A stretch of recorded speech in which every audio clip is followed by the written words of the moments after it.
Good afternoon, and welcome to everyone in our CTS community who are joining us this afternoon, and those who are outside of our CTS community join us as well for the second in our spring series for the CTS Alumni Speaker Series.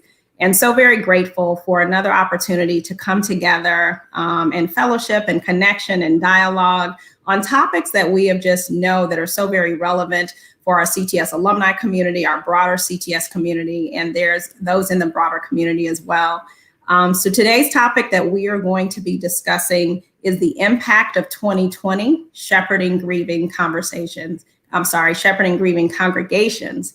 And today is so very poignant because I saw yesterday that we actually hit the 500,000 mark of lives that have been lost as a result of the pandemic. And so we know this topic is so very relevant for us, for our friends, our families, for ourselves.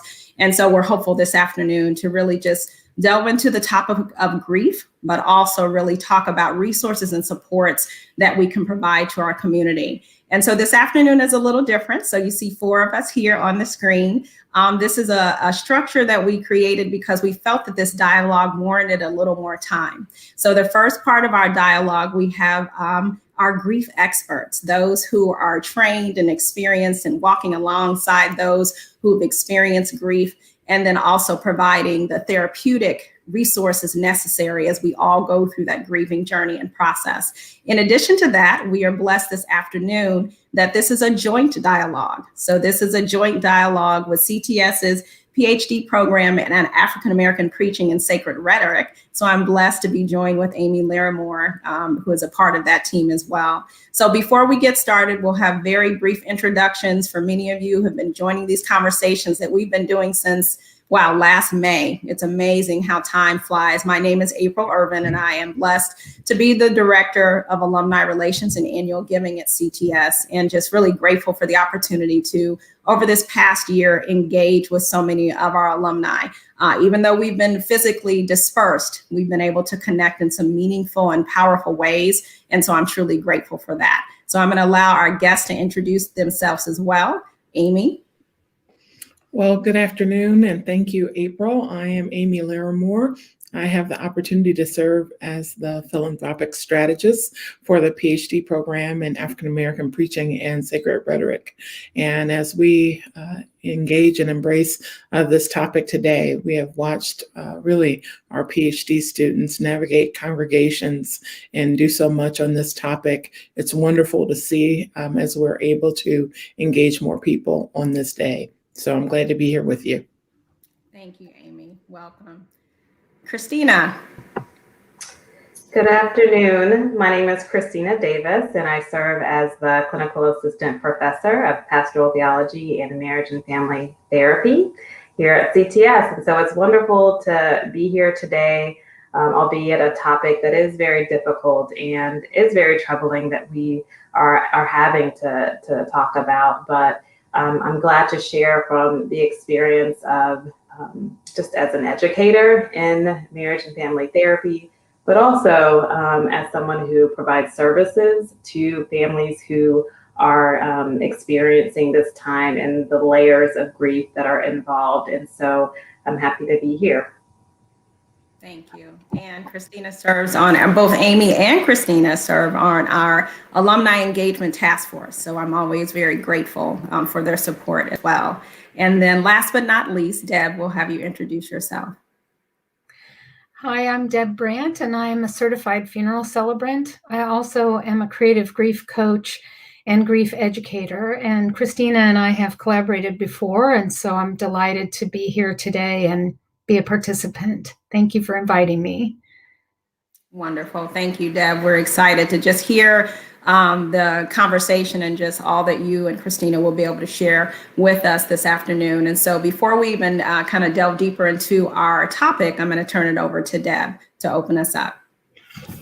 So I often open with a prayer or a poem, as Christina knows, and today I brought with me the book, The Cure for Sorrow. It seemed like a good fit. It's by Jan Richardson, who's a Methodist minister and an artist. And this one's called Beginning with Beloved. And it begins with Mark 1, verse 11. And a voice came from heaven, "You are my son, the beloved." Begin here. Beloved, is there any other word needs saying, any other blessing could compare with this name, this knowing? Beloved comes like a mercy to the ear that has never heard it, comes like a river to the body that has never seen such grace. Beloved comes holy to the heart, aching to be new, comes healing to the soul, wanting to begin again. Beloved, keep saying it.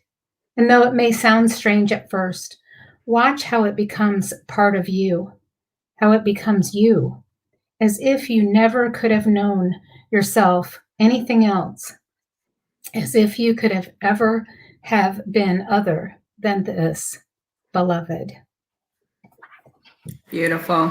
Thank you. Thank you. I definitely believe those poems and prayers and other things that we're able to engage in are just so core to keep us encouraged as we think about this topic. So as we go into our conversation and talking about grief and mourning, you know, we've shared that so many have been impacted over this pandemic, especially, but recognizing there are all forms of mourning, all forms of grief. So if the two of you could just set the context for us as we start to talk about grief and mourning. Deb, if you want to just kind of share with us a little bit about some of the work that you've been blessed to do with families that you've supported, but just setting the context. And when we're talking about grief and mourning, how is that impacting individuals? Well, that's such a great question. I read recently that for every COVID death specifically, that it impacts at least 9 people. And I would think to myself, 9 seems like a small number. Like, I think it's impacting, the ripple effects are huge for all of us. And it's not just the COVID deaths, but also other deaths that are occurring. And then living losses, the things that we've lost by not being able to gather in our congregations, by not being able to sing together when we gather at funeral services, the ones that I've participated in as a celebrant, we're all masked. No one hugs anyone. No one is able to greet each other and hold hands in comfort. And so it all feels even more stilted because we're altered in how we do this. And then, of course, the size of gathering is restricted. So even if the gathering is 50 people, there may be another 200 people watching on online service who feel distant from the experience that we're having together that we would normally have in person. So the layers are vast, and the living losses underneath all that are even broader. And I thought it might be helpful as a starting point just to define 2 words that go along with this and in how I think about it. So grief is the physical, emotional, mental, and spiritual experience within us, inside ourselves, stimulated by a loss. And mourning is the outward expression. So that would be our funeral service. It's our tears. It's the things that we bring to the long journey of saying goodbye to those we love. And it's also a challenge because even I use those words interchangeably. So grief and mourning kind of, to me, they're kind of hand in hand.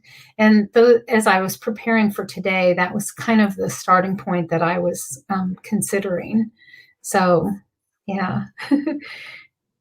Jump in, Christina. We've worked together before, and I know. Talking. Absolutely. I mean, you've done a wonderful job to really kind of describe the landscape that we're all living in and through.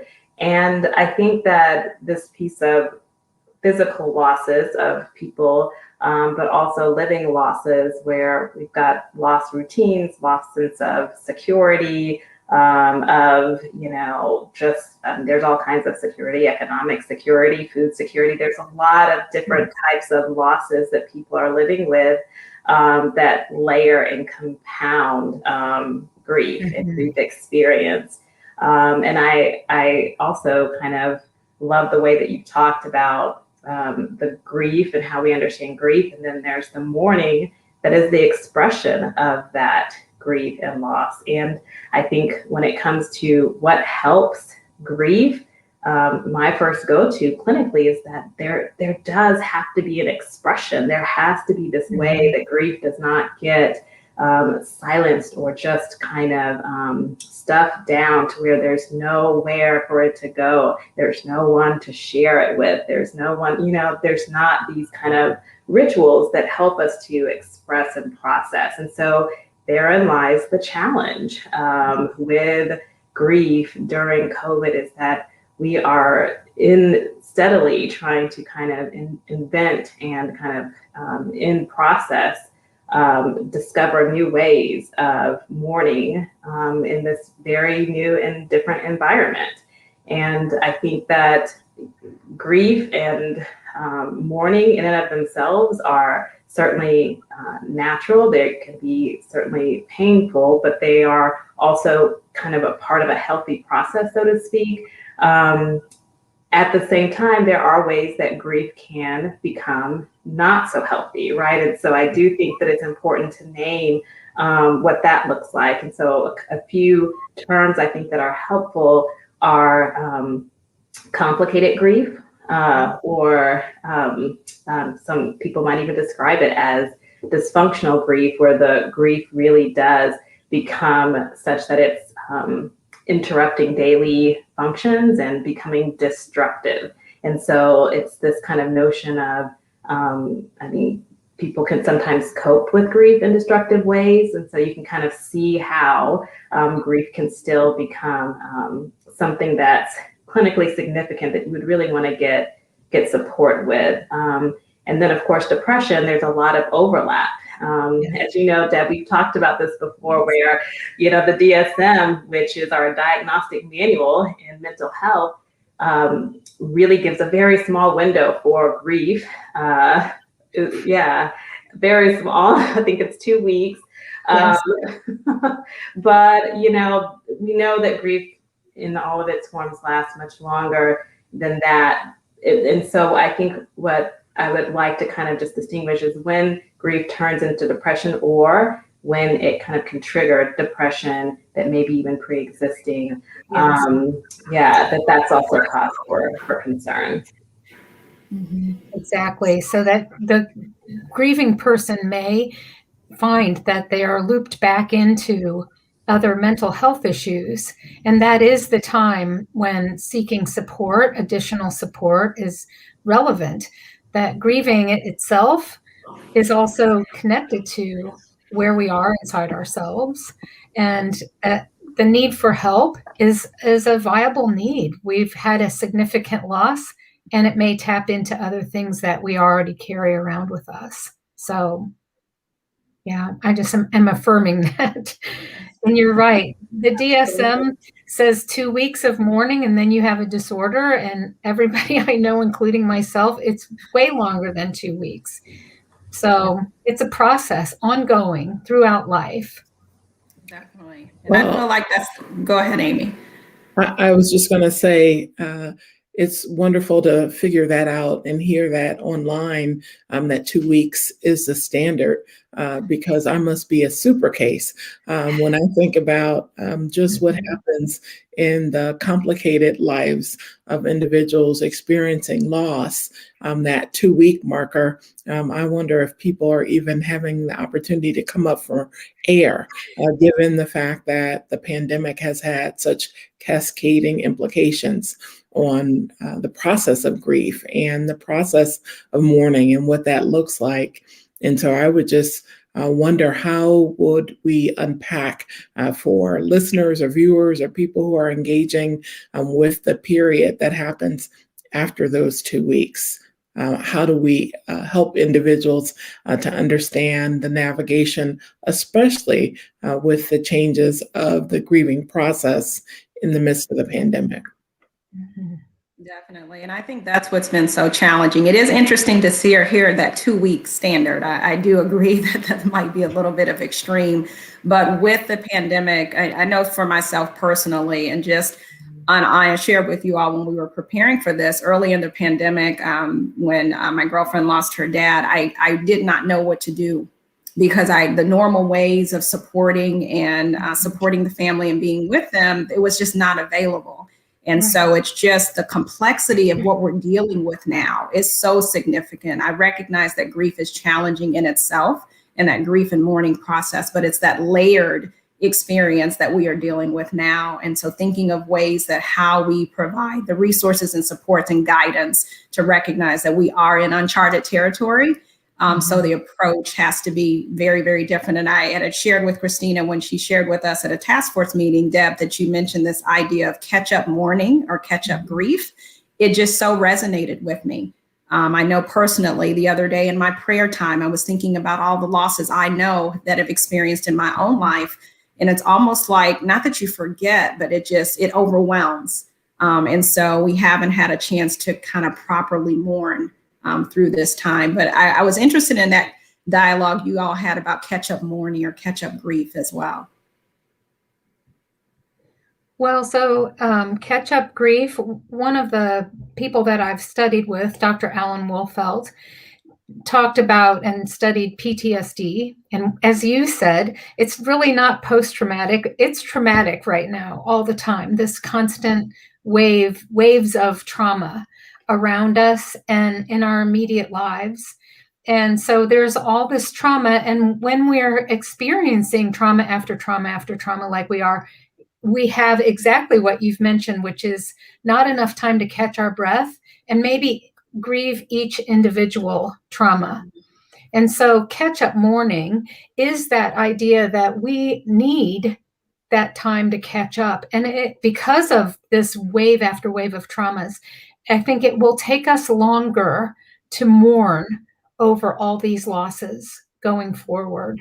That in our communities of faith, in our larger communities, we need ways to honor the losses, to name them again and again and again. And we should be naming them, we should be calling out, and I'm sorry to say we could be calling out the names of those we love over and over and over, to hold that light in our hands of the loss that we've each experienced, death losses, or hold on to the other losses and speak of them out loud. I think when we bring them out and can make them out loud, we give them more breathing room than if we keep them to ourselves.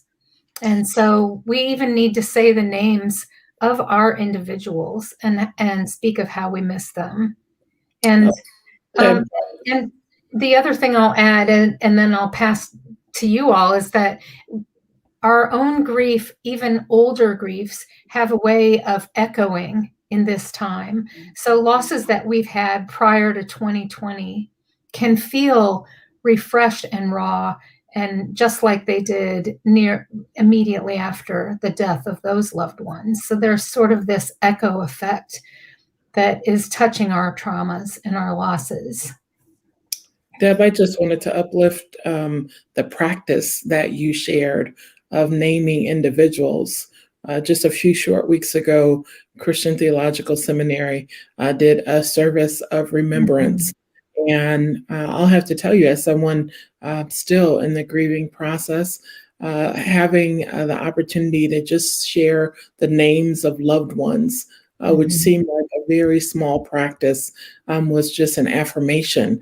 And we could see online and in the community the number of people who just appreciated the opportunity to name the individuals in my engagement of worship and congregations. It has been wonderful for individuals to take a step back and say, how do we not rush past this moment so quickly?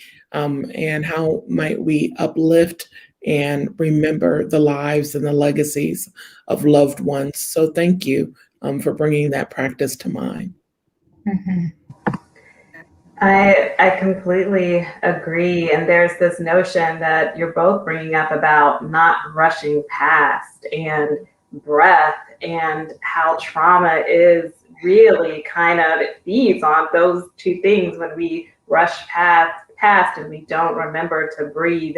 So this way in which we're in this perpetual state of loss and kind of this perpetual hypervigilance that trauma has us in, where we're hyper aware of safety in ways that we've never, unprecedented ways. And so this slowing down to breathe, to take a step back, to pray, to acknowledge and to honor what has happened to us and what has happened, to our loved ones is so key. It's just a really practical piece that trauma-informed care offers us, but also what we understand as grief and healthy expressions of grief.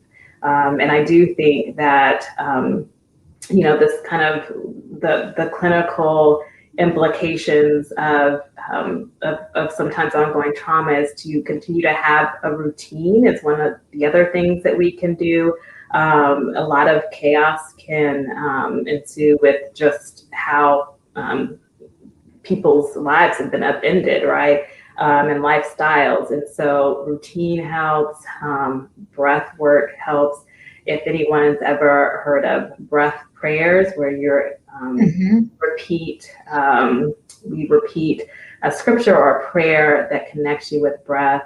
One of the ones I love is "Be still and know I am God," and it just stills my heart and mind. And I repeat it, and I inhale on the "Be still and know," and I exhale on the "I am God." And these are just some of the practices I think that nothing is going to, I think, remove the importance of community and the fact that we're required to be relational. But I also want folks to know that there are things we can do to care for ourselves as individuals as well. And those are some of the practices that folks can add to their routine. Well, and you named some things that we can do, whether we're alone or with immediate family, creating small rituals. At my house, I have a candle with three candles, and I light them before dinner as a way to end my workday, but as a way to honor the difficulty in the world and naming those, calling God into the space, saying grace over my meal. Those are rituals that are comforting to me, but anything can be a ritual if it's a comfort to someone. So maybe it's taking a pause and playing a little music. The other thing to me that came to mind, Christina, is being out in nature. And we've had a tough month where it's been really hard to connect with nature when it's cold and icy and snowing and bitterly cold. And so finding those moments where we can just pause and stand outside and look at the moon. Where I live, I can hear owls at night. And so I try to slow down and stop and listen. Can I hear the owls tonight? So it can be tiny things, but they can also be really comforting things. Definitely. Thank you for sharing that. And I think that's the important piece of that, and recognizing, especially because we're not able to come together in the traditional ways we might do so to support each other in the grief and mourning process, having those daily disciplines are so very important. And I find movement important. I realize I've been stagnant during this pandemic, and that's not healthy, especially in going through some own challenging grief journeys for myself, realizing how much movement. So I did a little Zumba, so that made me feel a little bit better, just going to get some endorphins in my head. But definitely, you shared, Deb, this list of My Grief Rights by Dr. Alan Wolfett. And one that stood out to me was, I have the right to show my feelings of grief in my own way. And so each individual grieves differently, each community grieves differently, but just giving ourselves the permission to grieve. And I love that, Christina, what you're sharing about breath, just to stop and breathe. My mom's caregiver sent me Matthew 11:28 this morning in a text message. Come unto me, all you are heavy laden, and I will give you rest. And I, for me, know that rest is a big piece of just traveling through the grief journey for myself and just taking the time to be still, as you said, and to rest. And I think that is what's so pivotal as well as we kind of navigate this challenging period for all of us. We do have a couple of questions from our audience, so I do want to acknowledge that as well. The first one is, please share more about the impact of the echo effect of grief in a time of unending grief. So when I was mentioning the echo effect, what I was thinking was that we go through difficult times of a loss, maybe several years ago, and for whatever reason, we didn't have time then to do our own grieving. Maybe there was an apartment to clean out, a house to sell, all these other tasks and responsibilities. And then we have a present day loss, and suddenly the echo is that other loss that's sort of unfinished and sitting there is bouncing off our current loss. And we're faced with, oh, this is really painful because I'm also having feelings that are connected to this previous loss that's 10, 15, 20 years ago. So that idea of an echo, it goes, we send it out and it comes back in waves, and we're getting waves against the current grief that are connected to our past grief. Does that make sense? Yes, it does. It does make sense.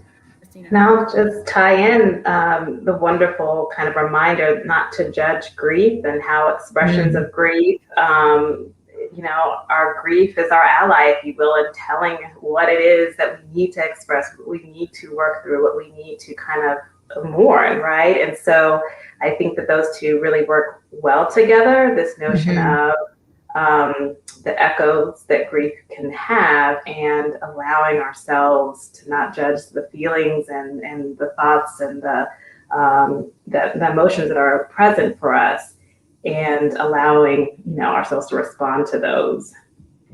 Well, I think that's a great observation, because I think we can judge ourselves really harshly, like, oh, I didn't do that grief work before, I should have, when actually you were just doing the best you could then, and you're doing the best you can now. So we can be compassionate with ourselves and give ourselves grace that these are connected feelings. I wonder if we might have a neon sign that says we're doing the best that we can, as we think about just pastors and clergy as well, navigating the grief of so many, and the grief in the pew and in their congregations, and also having to navigate their own grief. This idea of echo effect, or in common conversation, individuals will say, I didn't realize something was a particular trigger. And so in navigating and helping and supporting really with the best of intentions others, we can also find that there are things that prompt us and remind us in ways that maybe we didn't anticipate of our own grief. And we know that even our audience has asked that question as we prepare today still to continue the conversation.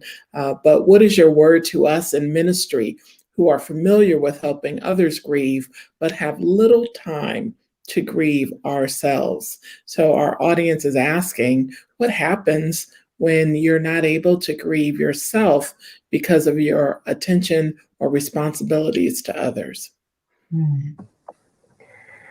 I would just say really quickly that little time is still time, and to take a little time. I mean, that don't underestimate the small moments where you have a trusted friend who is not of your congregation, but someone where you really can just be yourself and be a full kind of person undone, and let folks know what you need. If it's that you need 5 minutes just to express, and you don't need anything else, you don't need any words, you just need someone to listen for 5-10 minutes, that can still really go a long way in carving out some time, even if it's a little, for your own grief, because your grief matters as well. Those who are leading and serving your health and your process matters as well. Well, Dr. Christina, I'm so accustomed to navigating with you in your professional role, but I also am grateful for knowing you personally. And so you and I have talked about this, the opportunity to have moments of levity in the grieving process. And so as you were talking about having support, maybe even outside of the congregation or outside of individuals who you are serving, you know, I have to tell you, at some point, we need an entire series on grief gifts. I tell you, this opportunity for me brought much laughter. Someone asked me about, you know, how are you doing? And I would often reply, my 4,652 peace lilies that are really high maintenance. Really Yeah. high maintenance plants. All of us are doing fine. And so in my moments of silence, I have conversation partners who show how they're feeling based on the position of their leaves. And although I joke a little bit about it, I promise you I've been grateful for opportunities to just laugh a bit for individuals who come in your life and say, let me be during this season for you what you have been to other people. And I think especially around our clergy and our ministry partners, how wonderful to be able to not only give help and give support, but also to receive kindness at the appropriate times too, and at times to just laugh a little bit in this complicated and densely layered world that we're living in today. Yes, indeed. Yes. Old adage that laughter is the best medicine. I was just going to say that. It comes to mind, doesn't it? Yeah. It does. And it's still, and I think that's the piece about it. You know, even when we think about grieving and mourning, many times we call those things celebrations of life. And so in my prayer and conversations with friends and loved ones who had individuals to pass on, and thinking about relishing in the memories and the celebration of life, but also the laughter and the fun. And I think I agree with you, Amy, completely. And I have one peace lily that is so temperamental, but, you know, really just having the opportunity to have some laughter, have the opportunity to engage in different ways in processing your grief and knowing it's okay that, you know, the tears are going to come and you shed the tears, but it's okay to have the laughter and the celebration as well. So I think that's an excellent point. And I really appreciate the conversation and the question from the audience, because that is what we're going to be delving into a little more deeper, because we have a group of pastors and pastoral leaders who so often are the ones who are pouring into everyone else. But how does that work for themselves in going through that grief journey as well? And I'm looking here, we have one more question, and I don't want to close out the questions too quickly, but it says, my grief is the closing of my home church as members for more than 35 years. It's no different than real death. Any advice? And this goes back to what we were talking about earlier, that we're grieving so many different things right now. Any guidance for that individual who is grieving the loss of their church? That it's first just to say that that's huge. And thank you for sharing that question out of that hard. It's a very hard thing.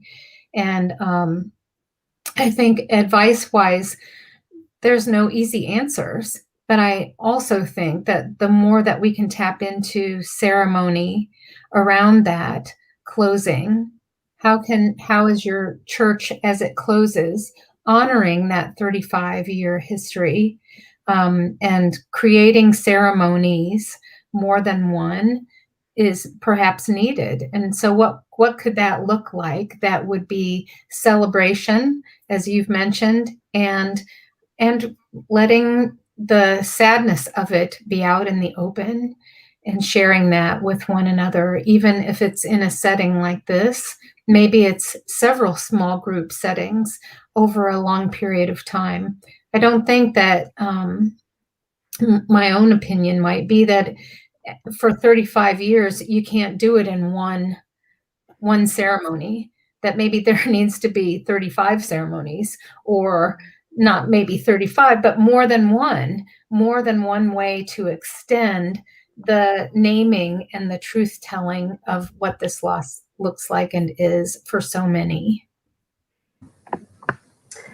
Yeah, I really appreciate the question, and I agree, Deb. This is huge, and it is a real death. It's not a physical one, but these are losses just the same. And so I just want to affirm the person who's asking this question that they've already done the first important step, is naming this as a very real loss that deserves, to be honored and deserves to be cared for. As you seek out ways to do that, I think that the suggestions that Deb gave are really great.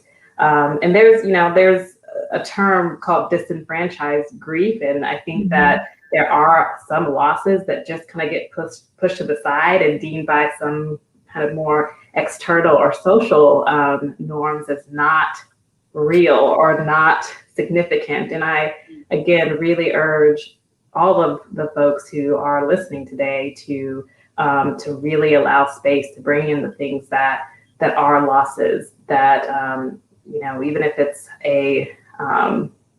it could be a loss of a pet. There's been some beautiful pet ceremonies while we've been in pandemic kind of shut down. It's a loss of a home or a loss of a job. It could be all sorts of losses that may not get the same kind of, I guess, expected response from others. But I think to find ways to name that for yourself and find others who do respect that as well and will honor that with you, I think it's still very important.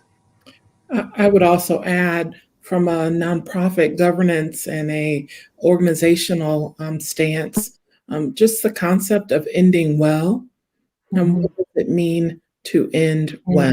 So thinking about the legacy of the church or the congregation or the institution, many of the organizations in the nonprofit sphere, when an organization is closing, and we've experienced that in great detail as well during this season, part of the way that we look to the future is to think about, what does it mean to end well, to invest physical assets, to preserve the legacy and the investment made to date, to help people to continually honor all of the contributions. So if it's 35 years of contribution, how do we ensure that that is etched into the history books in ways that help people to celebrate all that they've done, and not simply to focus on the loss, but to have some understanding of what it means to end well. Beautiful. That is beautiful. Thank you, Amy. I think that is something that we all can really utilize and focus on at every level. And I think that speaks so strongly to the different experiences of grief that we have and different journeys that we're going through, but to be able to end well, definitely. So we are coming close to our time actually together for this first portion of our segment, but I do want to share, I know that we've had up on the screen and just sharing for the audience. The other thing that I am so grateful for at the Christian Theological Seminary is our counseling center. And so we have individuals that are trained to support individuals going through the grief and the mourning process and that support. And I think that is so critical that we receive the support that we need. We're so very grateful for those family and loved ones who surround us with love and friends that surround us. But then also sometimes it's that opportunity to speak to someone that, like the two of you, who are experts and can help us through that grieving process. So we want the community to know about that as well. And then Christina and Deb have been so very gracious to provide a number of resources that I do want to be sure the audience has as well. So we will be putting those resources up on our CTS Facebook page. There's a listing of various books and information that we'll be sharing for individuals to have. And as we shared at the beginning of this conversation, this is one that, is a deep conversation. It's a challenging conversation, but I do believe the opportunity to come together in community and support makes a world of difference. So I just really appreciate the two of you for taking the time this afternoon to kind of kick off our dialogue. I do just want to ask if you have any closing remarks before we transition to the next part of our conversation.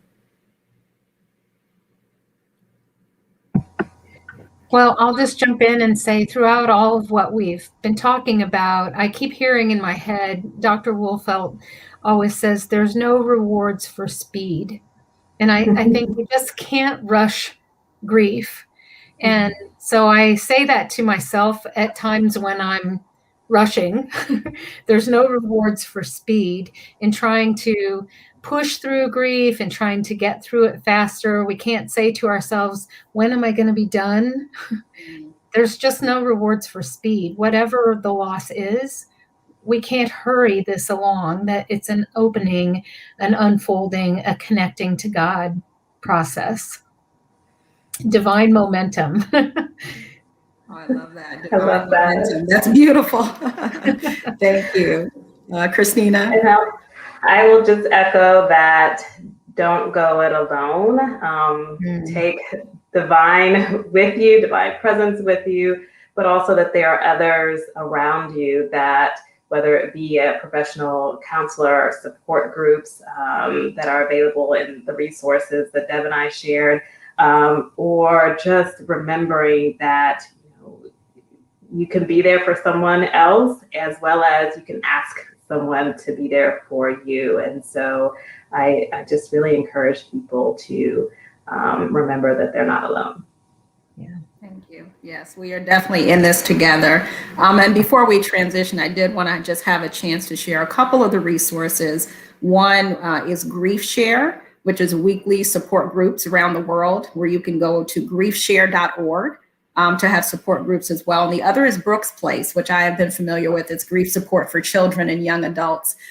So looking at that information. But as I shared, we will be putting that information on our Facebook page. And then, of course, the CTS Counseling Center is a huge support in this community and a valuable support. But I echo, don't go it alone. So I am grateful that I didn't go it alone today, that I have the three of you here, and that I'm going to be blessed with bringing many more individuals up, but just grateful for the conversation and dialogue, and that we can come together and just share with each other and support each other, because I know that's how I've gotten through my own journeys of grief, is coming together with others. So very appreciative of that.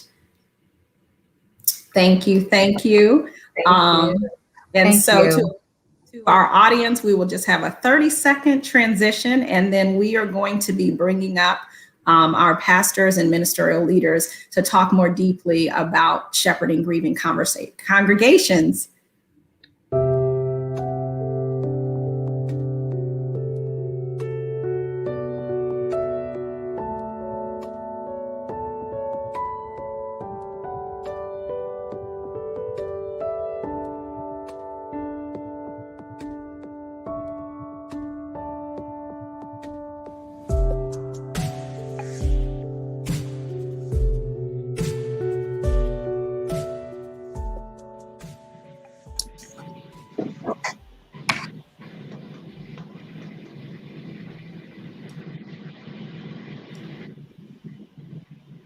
Okay, wonderful. Okay, so we have now transitioned to the second phase of our conversation. I am just tongue-tied today, so I'll just say I am. But the second part of our conversation, and so grateful for have the opportunity to be joined by our ministers and pastoral leaders to delve deeper into this discussion around shepherding grieving congregations. And so want to have the opportunity for everyone to introduce themselves before we step into our second half of our conversation. So I will start with Luis. If you want to introduce yourself and tell us a little bit about your congregation. I'm Reverend Luis Gerbolini. I'm an associate pastor here at Central Christian Church in downtown Indianapolis. And I serve a predominantly progressive church that is, as far as age is concerned, is tipping on the anywhere from middle age to higher in those who are attending. So we have a large section of people in our congregation who are in that high high impact category for COVID. So that's the community. We also serve a community that's what we call the commuter church, was probably once individuals who lived close to the church at hand, but lives actually outside of the downtown area and drives in on Sundays to participate. So that is the community that I currently am serving. Wonderful. Thank you, Louise. Alan? Hi there. I am Alan Wallace, and I am a curate priest at St. Francis in the Fields Episcopal Church in Zionsville, Indiana.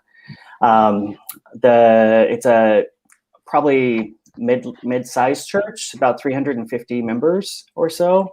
But we have, from the time that I started, been in the pandemic. I just started in July. So I am new to this congregation and navigating this and getting to know people through this new virtual world that we're in. So it has been an opportunity to grow in new ways for all of us. So I'm happy to be there and happy to be here today.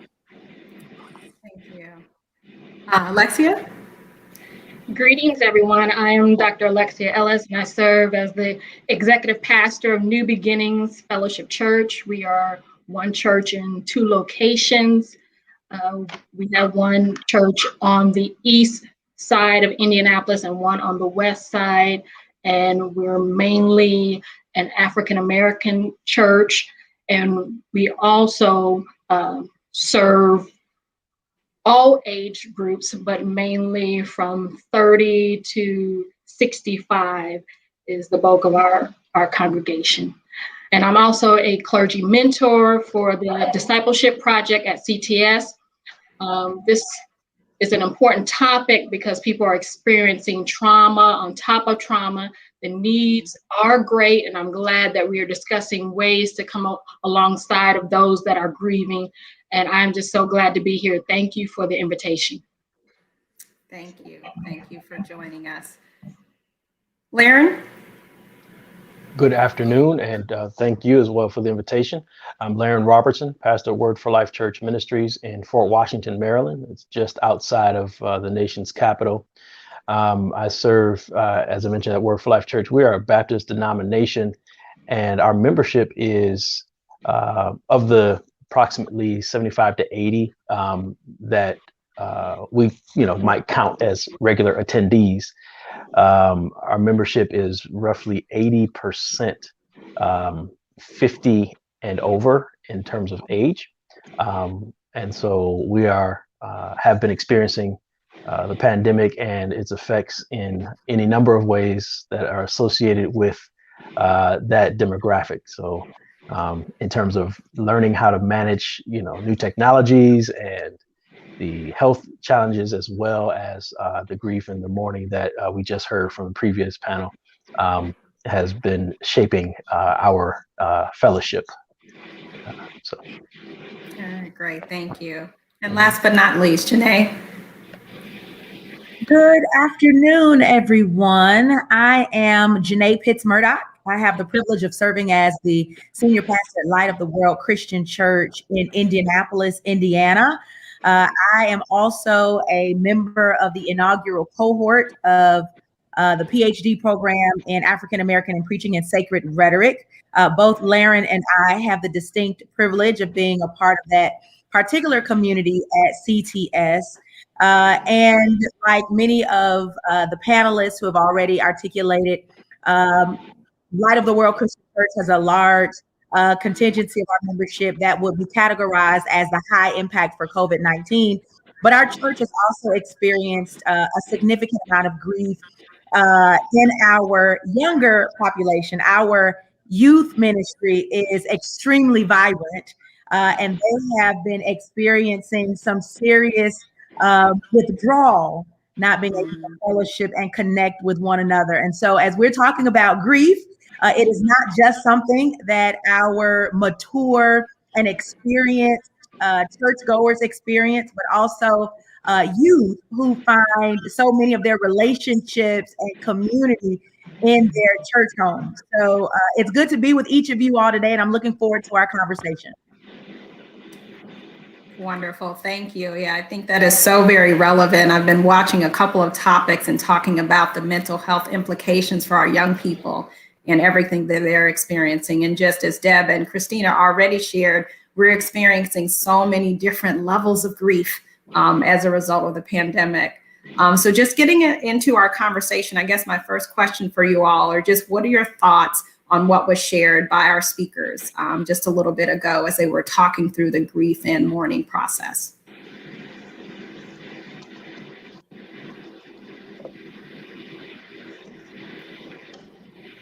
And I can, Alexia, if you want to share, or go ahead.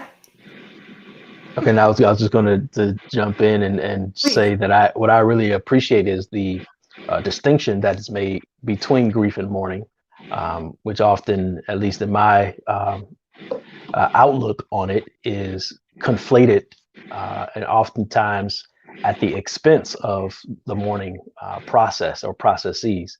And so what I've experienced alongside my congregation this year has been some loss and trying to figure out how to process, what we are feeling. And I think it was Deb that talked about the physical, emotional, spiritual senses, and then the expression of that coming by way of mourning.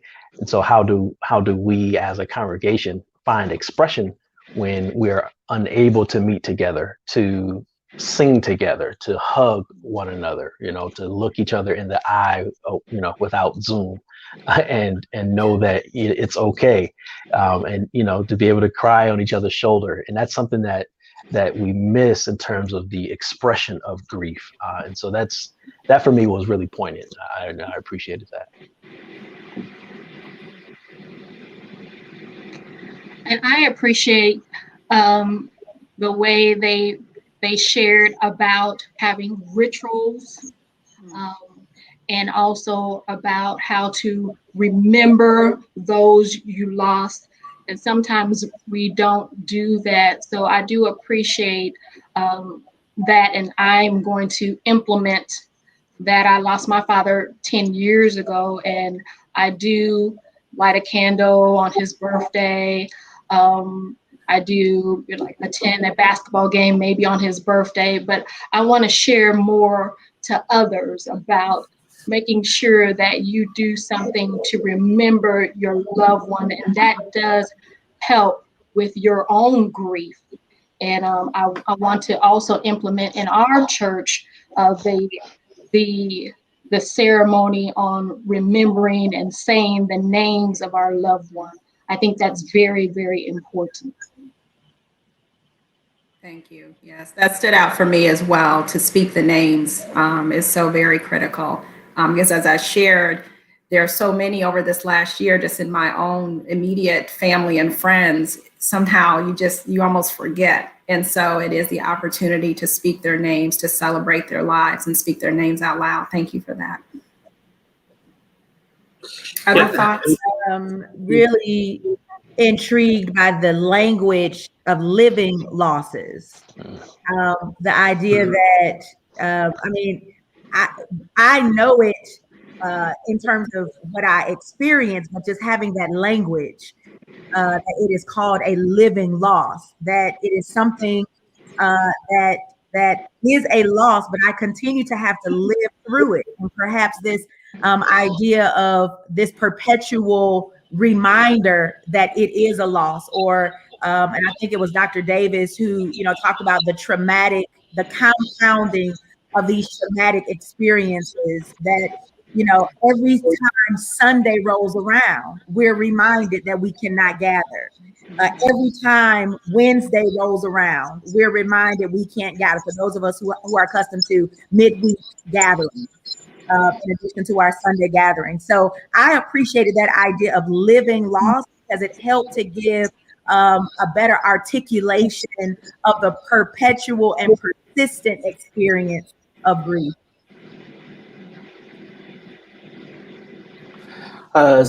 Something that stood out for me was I think it was Dr. Davis that pointed out our grief is our ally as a way of processing. And then further in the conversation, we talked about, little time is still time for us as clergy to put some time dedicated to work with our grief, because we are grieving folks. We are grieving and carrying these burdens just as much as everyone else, and yet we're being there for others, and that's what we're called to do, right? So we want to be there and be fully present, but finding ways to see that our grief is truly our ally and us to process that in whatever time we can manage it was nice to actually hear that being said, so I can go, okay, you're right, I need to work on that. So that stood out to me very much. Yeah, and along those same lines, it's, hearing that is, it's the approval of, that's also self-care, right?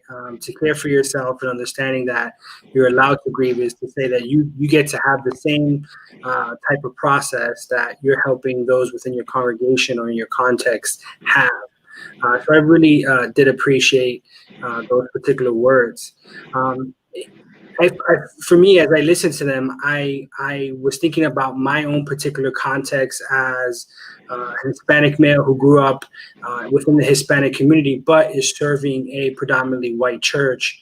And so for me, as I was thinking, a lot of the spaces in which we are, we're told that it's okay to grieve. Growing up in my context, that wasn't what was necessarily taught, right? So if we were all individuals who had faith in God and Jesus Christ was our savior, we should be rejoicing when something like that happens, right? They're in a better place. And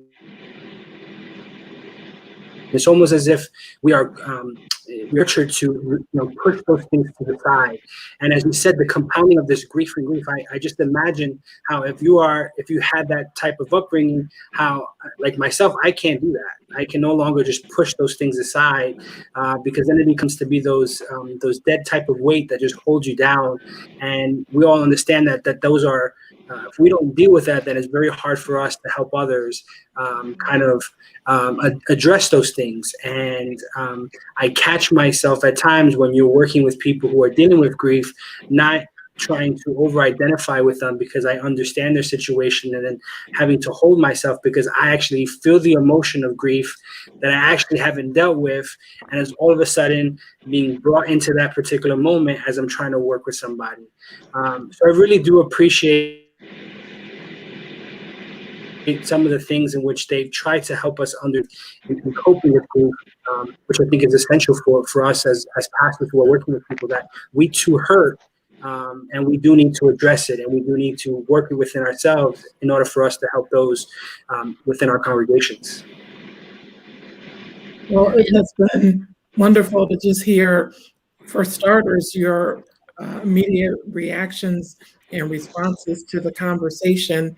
And as we look to your own context and experience, how have you adjusted in the pandemic to this repeated experience of loss? I know that Laren led with some feedback about innovation and technology and navigating difference. And as we hear about culture and age and demographics and the change of practices, how have you been able to adapt within your own context? One of the things that I realized, and I'm not sure if the other panelists feel the same way, but here in the United States, as Americans, we don't really deal with loss and grief the same way other cultures do, right? We kind of are kind of at times we're fashioned to push on, right? Just keep moving. Don't let those things hurt you. And I really think that there are other ways for us to address grief, and there are other communities who have good examples of dealing with that healthy, whether it be Native American communities, whether it be African American communities. Some of our Asian communities have wonderful traditions in how to deal with grief. And I really think it's an opportunity for us, if we are a community of faith and a country who's interconnected in so many ways, to rely on some of those traditions to kind of help us think about how we can use those in our particular context.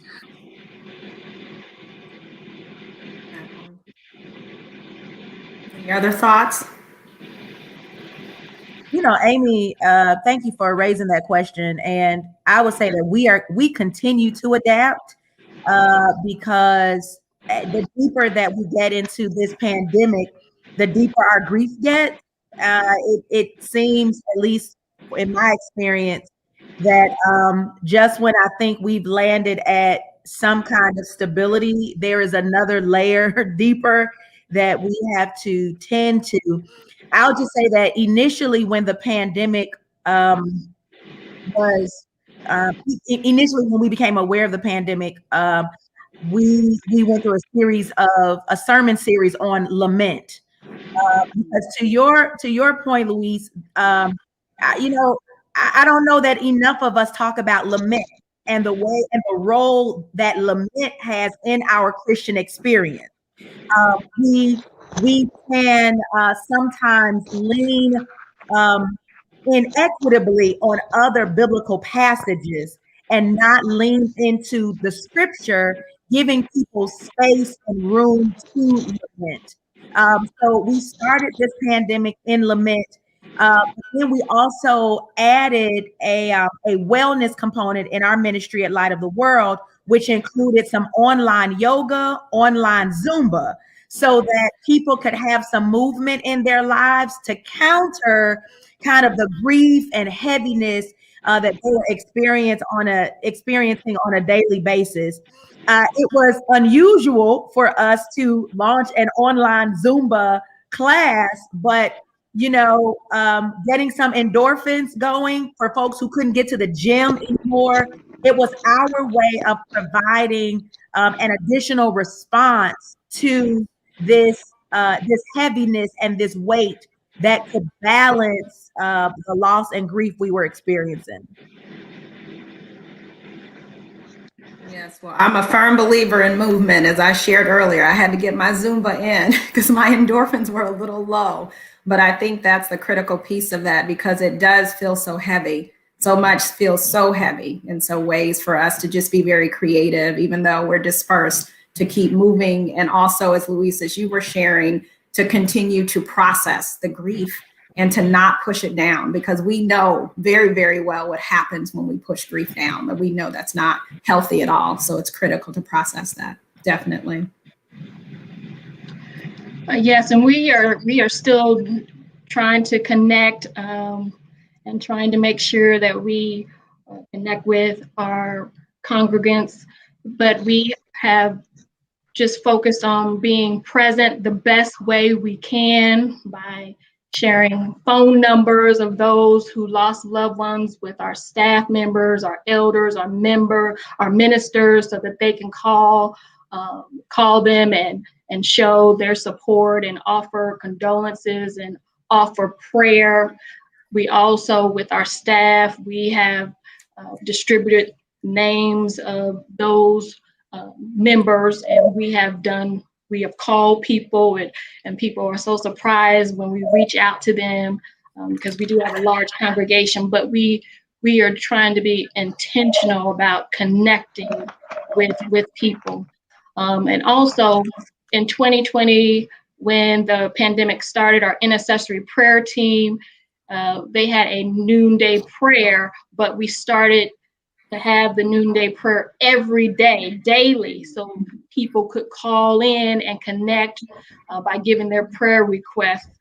And so we have continued that. Right now it's just 3 days a week, but so many people appreciate that they can call someone live and pray with them during that time.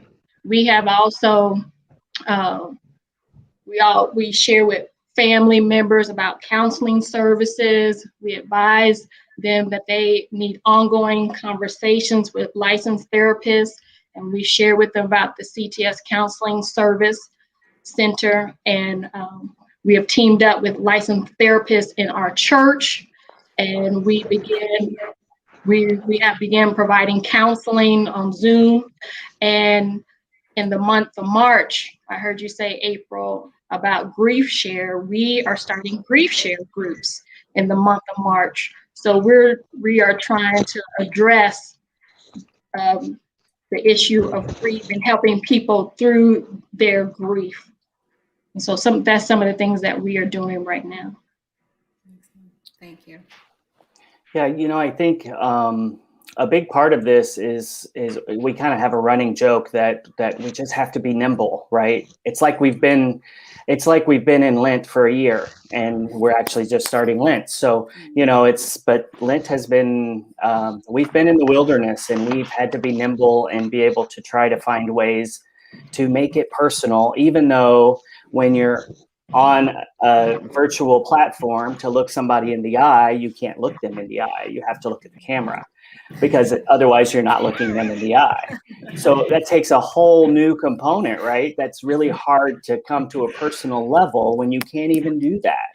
That's something that we're accustomed when you're having serious and real conversations. You have eye contact and you're intently listening, and you don't have background noises and you don't have all this other stuff. You're really focusing. And in order to make that personal in this setting, that's a huge challenge for us. And so we have to be nimble, and we have to communicate, which many have mentioned ways that they're doing that. And that's kind of been the underlying point to everything we've rolled out in this time is, how are we going to be nimble? How are we going to meet people where they are and be as personal as we can and make it real for them so that they can feel what we're doing together in this setting? That's an excellent point.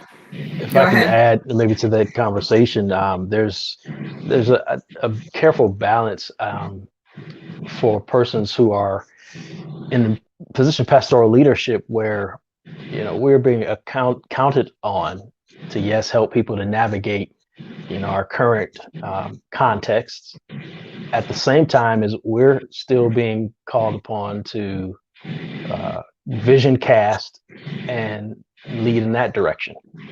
And so you kind of, I'm navigating with the end in mind, what we can be, and what some of the potential might be for the congregation, while at the same time dealing with or trying to help us to manage or walk through in some way the grief that we're all experiencing. And I think one of the things that has been challenging for me and helpful at the same time for the congregation as well is to try to introduce slowly some new ideas and concepts and how we might do ministry. We talked about technology a bit, but even being more collaborative in our ministry approach, where it's not just the pastor or in our context, the chair of the deacons or whomever else might lead Sunday school or Bible study. What can Sister Smith, who would just come to church and leave without serving, what can she contribute in this moment to help us to move past where we are to where we're going to be, because that's still part of our reality. We're still looking at where we're going to be and what we can be, and so in that sense there's the notion of faith as a way of knowing, but then there's also this idea that I think I'm trying to lean into more, as of faith as a way of trusting that at some point I just don't know is going to be my answer to this right now. I don't know, but I'm trusting in you, I'm trusting in me, I'm trusting in us as community, I'm trusting in God to help us to walk through, to get to wherever it is that we're supposed to be when we've been vaccinated and are able to worship again. And that's at some point that's kind of all I got, is I don't know, but I'm still trusting. Amen. And I think that's just honest and truth. That's just honesty and truth. Yeah. And definitely that trust and trusting in God to continue to get us through this journey. Any other thoughts on that topic? And I have a couple other questions I wanted to raise. on behalf of all of the Sister Smiths in the pew who may not be actively serving, I love just the idea of how can every person do something? What can every person do to make a difference during these uncharted times? So we appreciate you bringing in individuals, members, congregate members, lay leaders, and how they might engage in this process. And I should mention, we don't have a Sister Smith at Word for Life, so hopefully I didn't offend anybody. No names. That was just, yes, that was just an example. Just an example. Yeah, I would want to call Sister Smith. Let's see what we could do. And come together and support. That's right. Well, we did say that laughter and levity is something so very important right now. So we appreciate that. But definitely, you know, that brings to mind for me, and you all have touched on this a little bit, when you think about pastoral leadership and you all as ministers and leaders, sometimes you don't have the permission to do what you need to do for yourselves. How do you manage that? I think that's something where, you know, the weight of the world is on your shoulders and you're shepherding these congregations and supporting them. But how do you continue to sustain yourselves as you are, you know, we're all human beings and we've experienced this pandemic as human beings. But how do you do that for yourselves? I have decided not to be a sacrificial lamb. My mother, some of us on this panel already have shared our own losses. My mother passed away 3 years ago, and I'm an only child, and my mother and I were thick as thieves. And so in her passing, grief became my new companion. I mean, it's just something that I live with every day. It is a part of me. And it comes in its own ways and it on its own terms. There are moments when I have a great memory and I'm laughing, and another moment when I'm crying because grief goes where I go. But in her passing, I have become much more intentional about pacing myself. The Janae that I was before my mother's passing is not the Janae who I am now. And the ways that I could take on 1,001 projects and hit every ball out of the park, all of that is now filtered through grief. And so I live my life almost navigating through a matrix of sorts. And so my emotions, my movements, things are not as they were 3 years ago. And so when the pandemic hit, I'm grateful that I had already learned to slow down. I had already learned how to reframe what success looks like. I'd already kind of learned how to reframe how to pace and pattern what I could and could not accomplish on any given day or on any given week, and allow myself room to breathe and room to be.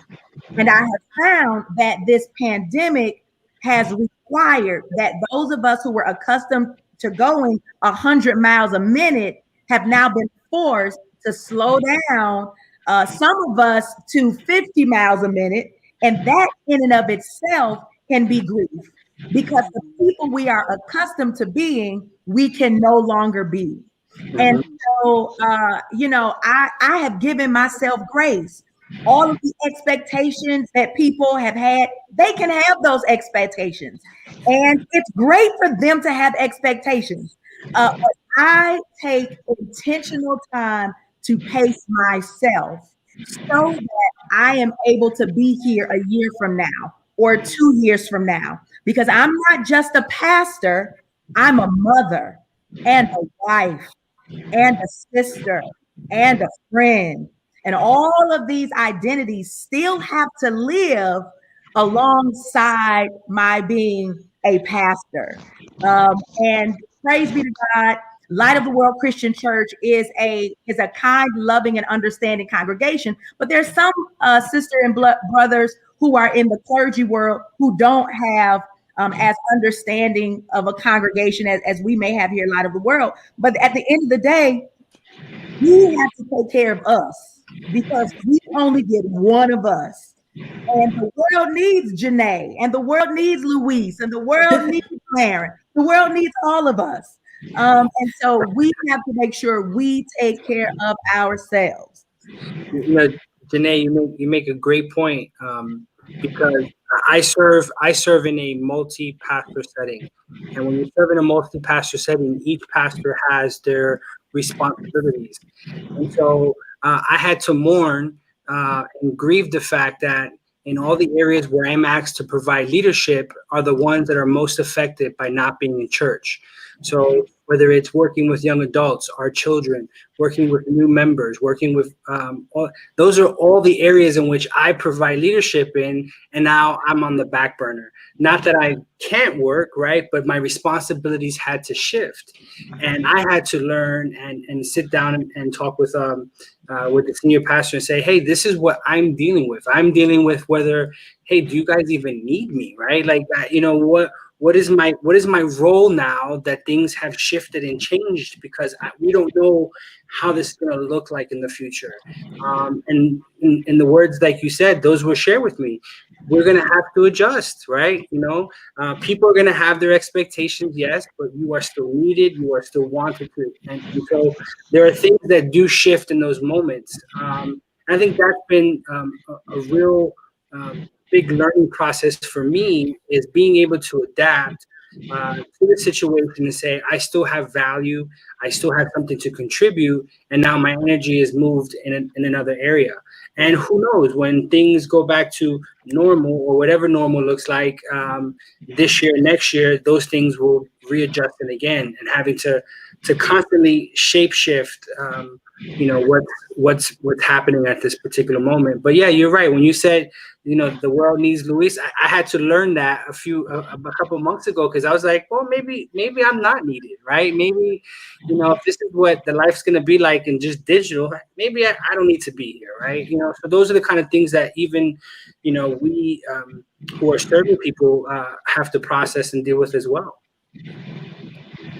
Yeah, and I would agree that in that processing and that adjusting and not meeting those expectations, somebody recently told me to consider where the blessing is in what will not get done today. If you start every day with where's the blessing in what will not get done, that gives you a little bit of that grace from the start, because we're not going to get everything that we expect to get done or what other people expect for us to get done for them. And we need to be able to give ourselves that grace and adjust accordingly in whatever ways we need to do that. Definitely. That acknowledgement of grace and the importance of grace. I'm over here celebrating, and I'm just doing keyboard happy claps as we talk about the concept of grace. And I also know at least two of our panelists are navigating their PhD program in the middle of a pandemic. And I know that for our other three panelists, you have personal priorities and demands that may not respond immediately to the concept of grace. And so I know that our audience wants to know, how do you navigate this idea of grace with clear deadlines and obligations and sermons that must be preached and people that must be responded to, just the administrative demand of ministry and spiritual leadership? How do you manage it? I mean, I think our audience wants practical ways to find that grace that made all of us do a happy clap. Let me dive in real quick and I'll get out the way. First, I really meant what I said about Sister Smith. Call her up and say to Sister Smith, listen, this, the church is, the world really is experiencing this thing. And as a congregation, as a community of faith, this is how I believe we can be blessed by your participation in moving us forward, and allow the conversation to go forth that way. I also suggest and commend to you what I did with our chair of our diaconate. I said to him early on, I can't, and I was as honest as I could be with him. I said, I cannot be successful as a pastor, as a father, as a student doing ministry the way we did it before March 12th. I'm going to fail at one of these things and maybe multiple of them. And so I need your help to, to pull the deacons along. I turned to our ministers and said to them, listen, this is what we're dealing with over the next couple of months. This is a series of passages you might consider when it's your turn to preach, to keep us in line with the tone of the messages throughout the year. Conversations with the family and say to them, look, this is, Dad's going to be busy for hours at a time. And while you're in school, I'm going to be doing this. And while you're out of school, we can do this. Say to the wife, I love you, but you said that we could do this PhD program together. And if we're going to be successful with this, this is what I need. And be as honest as you can with the people who are going to be impacted by your participation in other areas of life. And that's my offer. Excellent. Well, as some know, my ministry is around burnout. So I am so grateful to hear the sharing of how you all, as you say, put your mask on first, and how you set those healthy boundaries and those parameters for yourself. It's so very critical because, again, so much rests on your shoulders, and there's such an expectation that you all are continually pouring out, but putting those structures in place. So we did have a couple of other questions because we're coming up to our ending of our hour, but a couple of questions. One question is, they say that someone from the audience has said, we have 10 years of processing of events, election, pandemic, racial justice protests crammed into 1 year. How do you do that? I don't know. No. I mean, I think all of us are navigating, the same thing, processing. And it seems like with each and every day or each and every month, it's something new. And so that's what we were talking about earlier, too. For us, it's not post-traumatic stress disorder because we're still in the midst of it. But I think some of the conversation that we're having today is so very critical at an individual level, at a congregational level. These are the things that we have to do to process because it's unprecedented times, it's uncharted territory. And it's hard to think about how we process everything we've experienced in this last year. But any thoughts on that question before we go to a couple more? Yeah, I would say what makes it even more difficult is that all those topics are intertwined, right? They're not silos of themselves. You can't talk about the election without talking about the pandemic. You can't talk about the pandemic without talking about racial injustice. None of those things are on their own, so it makes it much more difficult. But I think going back to my career before the church is you have to take one thing at a time, right? You're going to have to do this and then get to the next thing. It's not necessarily just putting the others on the back burner. It's really just, okay, which is the one that it's hardest for you at that particular moment, and that's the one you're going to have to address. And so, when I look at those, the election is not necessarily going to really work me up the same way racial injustice is. So a lot of my focus and anger and grief goes with that. And if I can talk and work on those particular areas, then I can start to address some of the other ones. But the thought that you can do all those in one shot would be literally impossible, in my opinion. I think that's a very valid point. And the thing to remember is that, no one's going to be able to just do this. We have to remember that we practice what we preach, right? We've got to also rely on God to give us the words and to move us in how to address these things and where the need is in our congregations. By knowing people and building those relationships, we might know where the grief is the most in this time. And that can be our focus. And then we'll, go from there to the next. And they are also intertwined that you can touch on those on different topics in the same approaches. But the Spirit will guide us in whichever way that we need to be in that time, as long as we're open to listen. And that's the only way I think any of us can do it and journey down that path. Yes, I just wanted to say also, yes, we do have to rely on the Holy Spirit because the pandemic unmasked the historical injustices that exist in our communities, such as poverty, disproportionate levels of disparity in healthcare, and police brutality. Uh, we just had so many issues and that were amassed with this pandemic. And so just really asking God to lead us, guide us on what to share with our congregations, how to pray, and also even going back to what we were saying in the last segment about just self-care.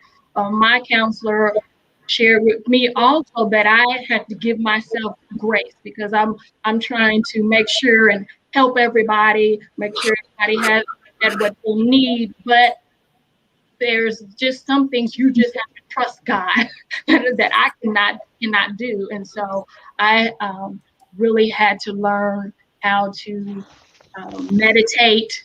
I learned how to do the self prayers and breathing prayer. I started that in June of 2020, and I just finding ways to have self-care and teaching those in our congregation how to have self-care.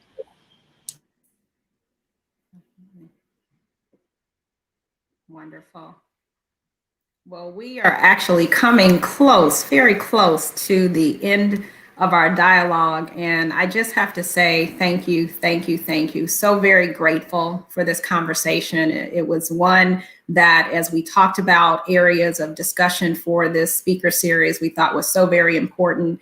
And I'm just so very grateful for the transparency and vulnerability that each of you have shared today, the opportunity to really speak from a place of individuality, but also as pastoral leaders, I think is so very important for each of us to experience. And so before we close out, there is one other question that we wanted to talk about. There was a question here.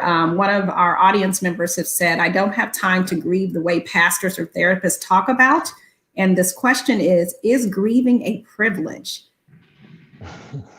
So that's going to take us over our time a little bit, but I think it's relevant. Is grieving a privilege? That's an interesting way to think about it. Any thoughts on that? I think that's a valid question, particularly from individuals. So Luis raised something earlier, and he talked about how different communities are shaped to grieve.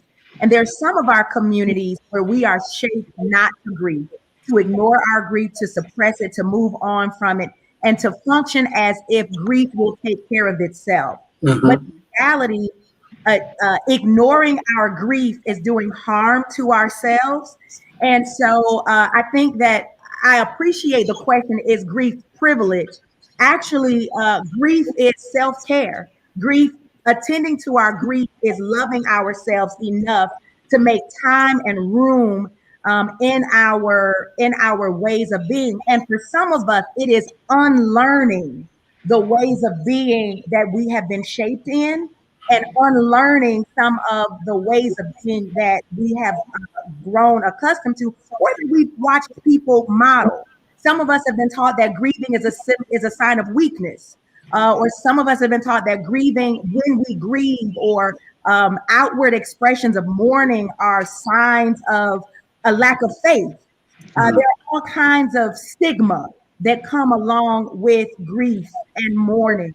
And so I think it's a great question, but I wouldn't name it as privilege. I would name it as taking care of oneself and exercising one's agency over one's life. And that's just, I think we could talk about that for another 30 minutes, but that's just my little bit of contribution. Amen. Amen. Amen. Amen. Amen. Amen. A collective set of amens come Yes. from.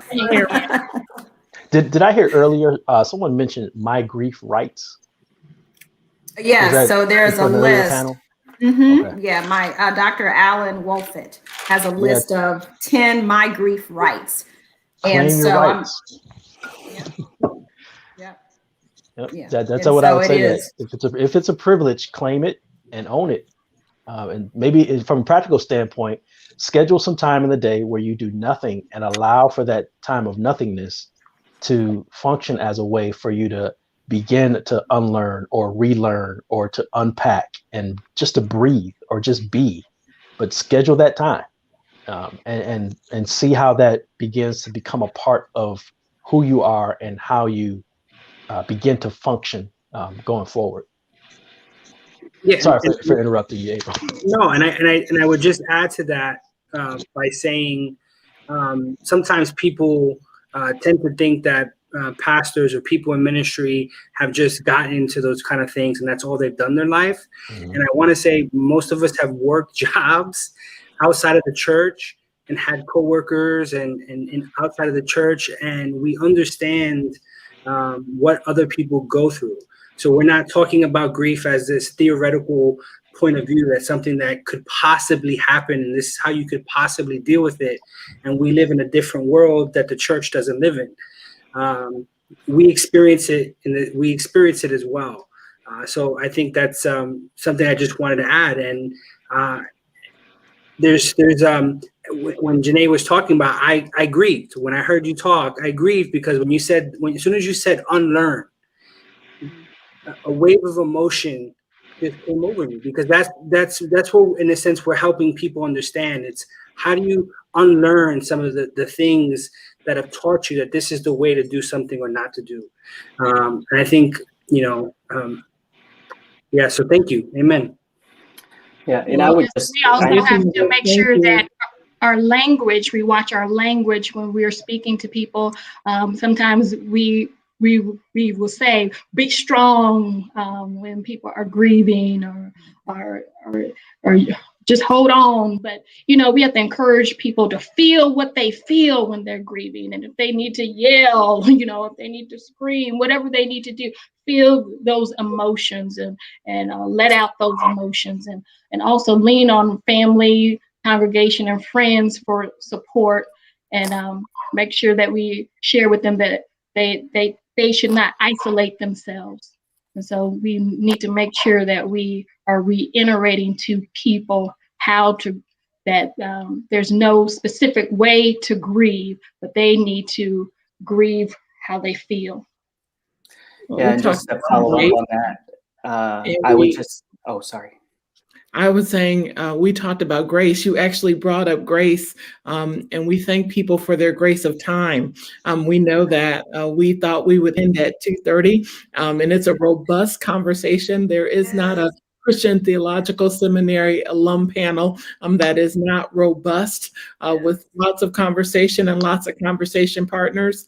We knew when we started this that we could go on for hours and hours and workshop after workshop. And this should be the beginning and not the end. And so there was a moment where someone said, thank you. And then we started talking and kept going. I fear we could keep going for hours and days because there's so much richness in being transparent about how this impacts us all. And because April has been navigating fearlessly through this entire panel, I wanted to make sure that we also extend a gratitude to you as the Director of Alumni Relations for continuing to bring conversation partners together, and each of our panelists for embracing these layered topics, but with laughter and grace and culture and context about what does it mean to grieve, address self-care, and lean into practices we may not have had earlier. So April, I invite you to tell us how we might reconvene, because we could keep on going. People care about this topic so much.